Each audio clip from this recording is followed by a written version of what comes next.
Welcome, my name is Keith Simons, and these are our talks on how to understand the King James Bible. We're looking today at Psalm 46, and as usual we'll be looking verse by verse and phrase by phrase at the psalm, investigating its meaning and the meaning of the words in it.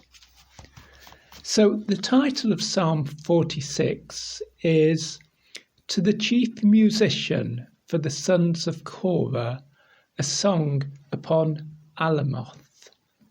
The chief musician was an official in God's house, the temple, who obviously organised the music there. And the people who sang it were the sons of Korah, members of the family of Korah. Korah died in a rebellion against Moses and against God, but his sons did not die.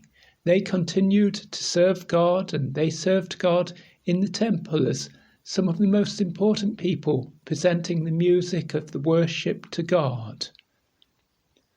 A song upon Alamoth. The word Alamoth really means the virgins, the girls, the young women. But the word is used in the context of musical instruments in Chronicles. So a song upon Alamoth might mean a song played on musical instruments with higher pitched notes. Verse 1. God is our refuge and strength, a very present help in trouble.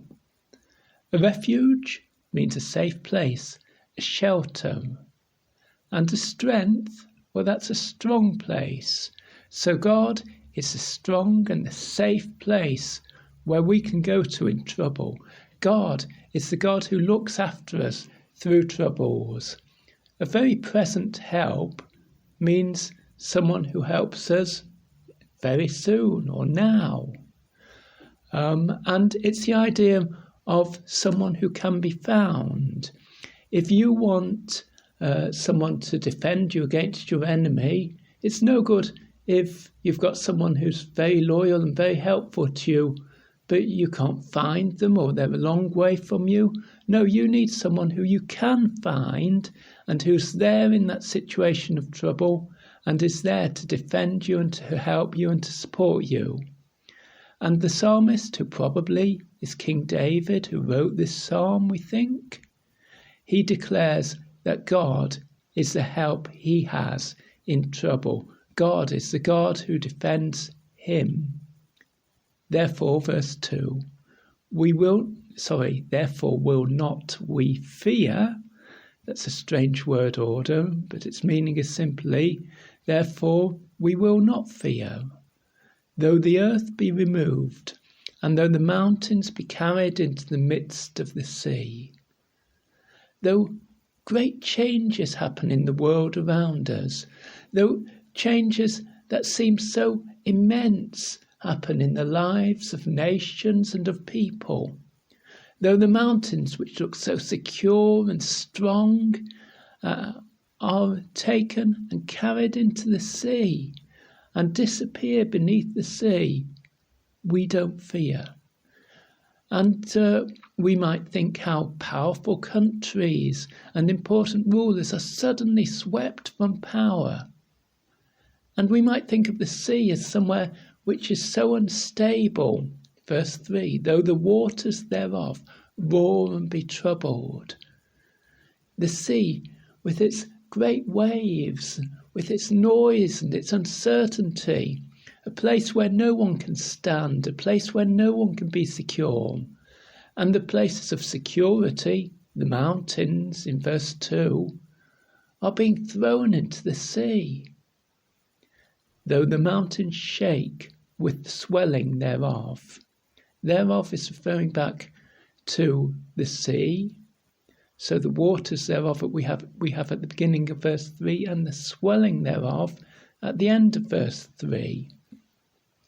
Swelling is an expression which suggests pride.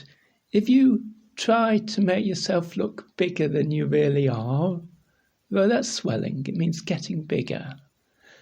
And the swelling thereof, the swelling of the sea is getting bigger. It's rising up. When you think of a great wave, it rises up from the sea. But when you think of a proud person, that person is rising up, or at least imagining in their mind that they're rising up to something great. And there we've got the mountains, the great things shaking with fear. And, sometimes proud people do rise up. And of course, when we think of pride, we also think of the devil and how he rose up in pride against God. And all that seems powerful around us can seem so weak when people are rising up in pride, or when the devil rises up in pride. But the psalmist's declaration at the beginning of verse 2 still stands, therefore will not we fear. Therefore we don't fear. Why don't we fear? Because God is our refuge and strength. God is present. God can be found in the time of trouble. And with that bold declaration that even though mountains are disappearing into the sea, yet we can trust in God, the psalmist pauses and adds the word Selah. It might mean a pause in the music. It certainly is a good point at which just to pause and think about the greatness of the way God defends his people.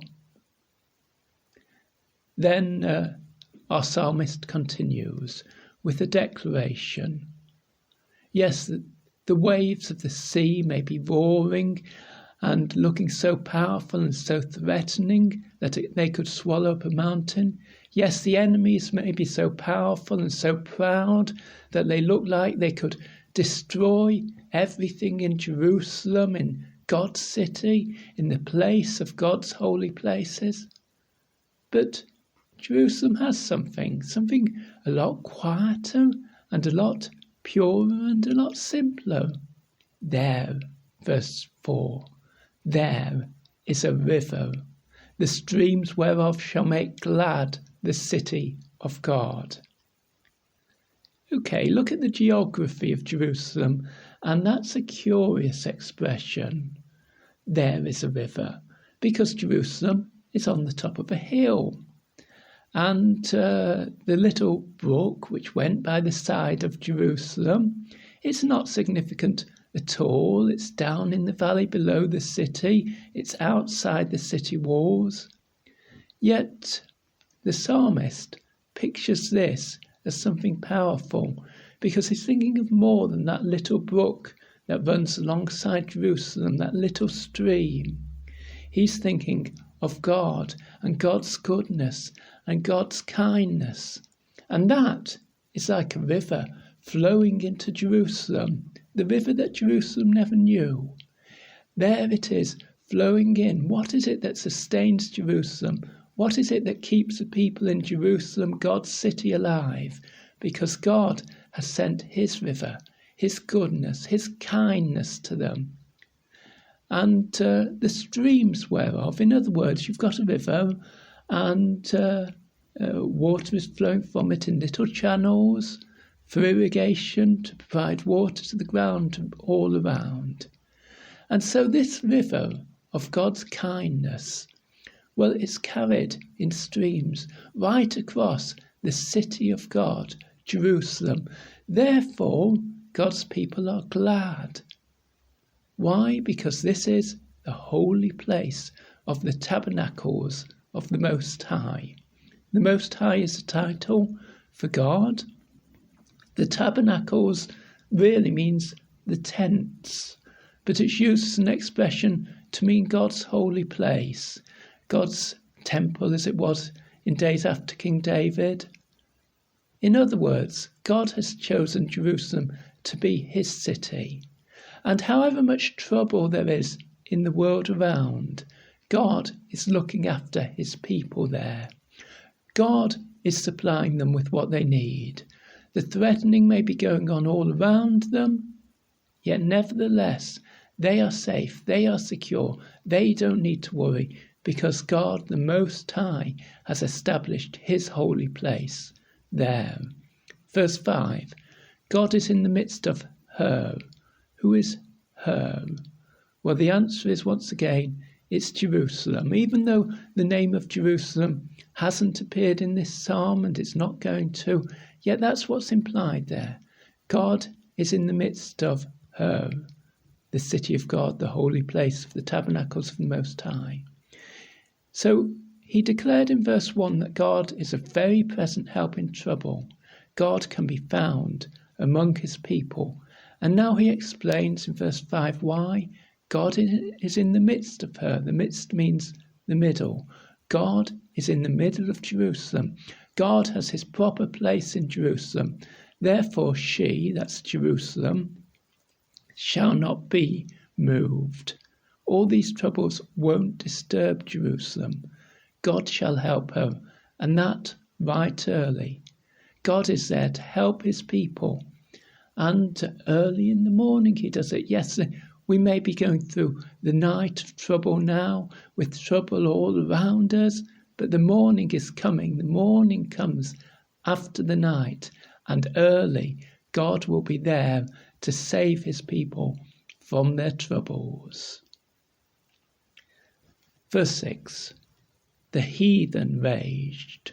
This is the foreign countries, the enemies of Jerusalem. They were angry. The kingdoms were moved. He, that's God, uttered his voice. The earth melted.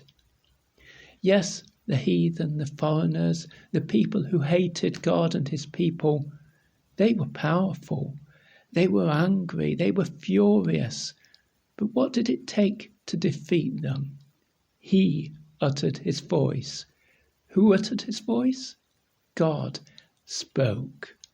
God spoke into that situation, and the word of God alone was sufficient to destroy all the power of the enemy. The earth melted.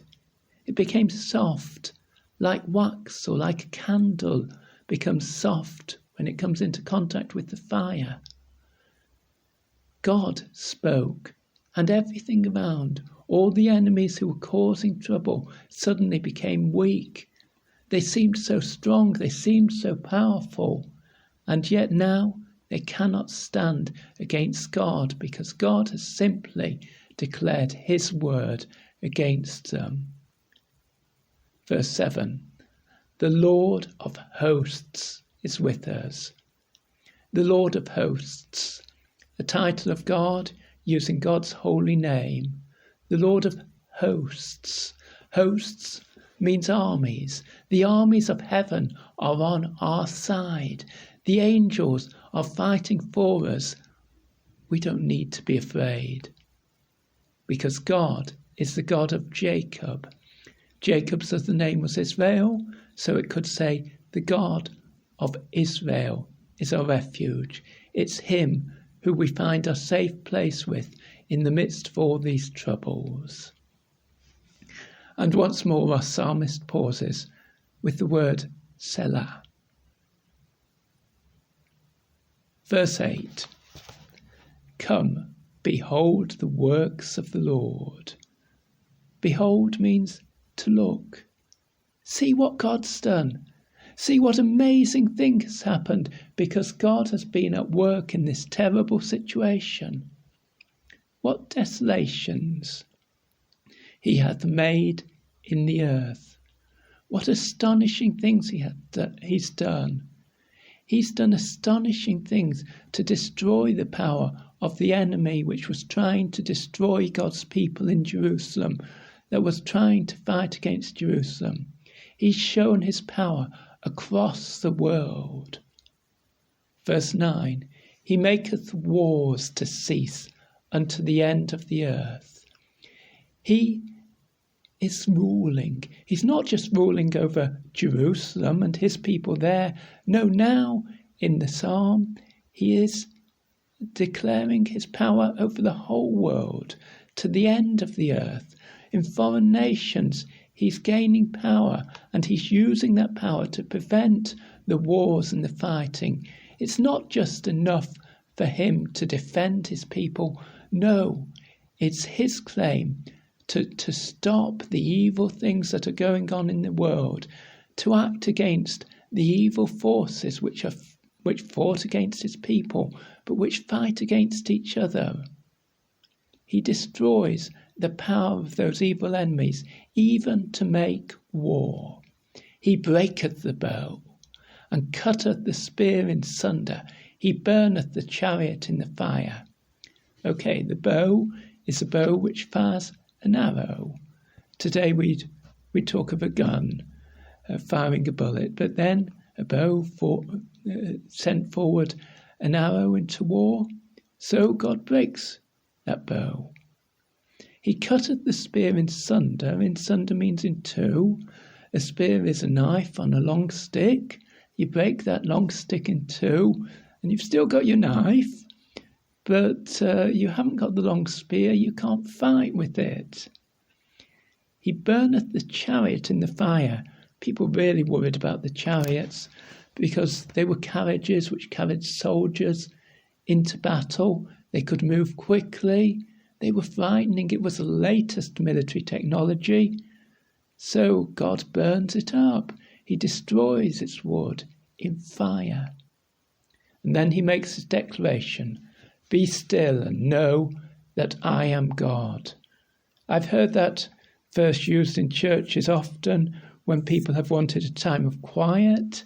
Well, quietness can be a meaning of this, but it really means desist, stop your fighting, stop your anger. Stand back. He's talking to the enemies of his people. He's saying, I'm God. I've taken power. My strength is evident.